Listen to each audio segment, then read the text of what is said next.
да записвам. Да. Здравейте, намираме се в буткампа на Team 5 в София. Дни преди турнира. Мажата плюс 30. Едно бързо интервю. Ето ги. Александър Вороневски Мажин на компютър, естествено, упражнява тая. Антон Танев Тарантулата, който в момента почива, защото направи преди малко и той плюс 30. И Мартин. Моля, какво ще... Джъсти. Джъсти на топло.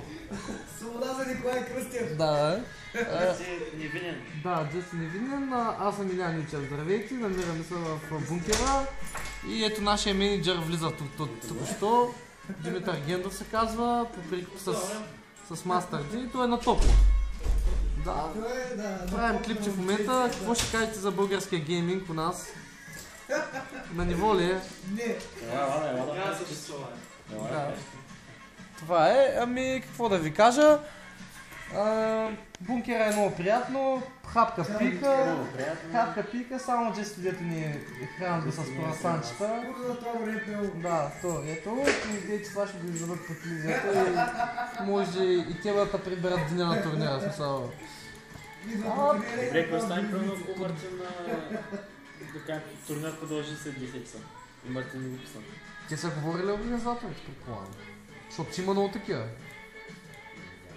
И, значи, какво да ви кажа, готвим се за турнира. Антон е малко да обясня. Капитан на отбора. Готвим се за турнира.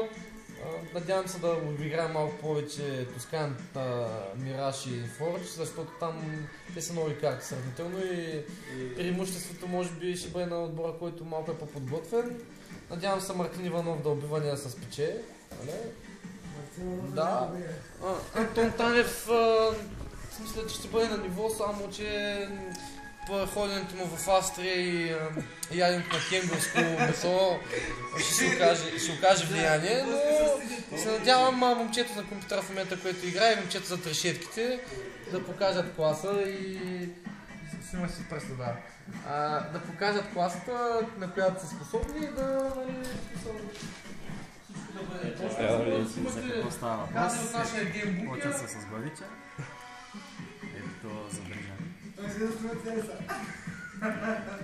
Я покажи колко си. Почти първи сме. Първи. Задържаме ни от цяла минута. Как стане? Мога да снимаш част от бункера там, където съжда табелката, да. Как е без 100. Свенци. Това е, може да направиш малко кадри на нашия бункер. Какво едите? И бровени буткамп.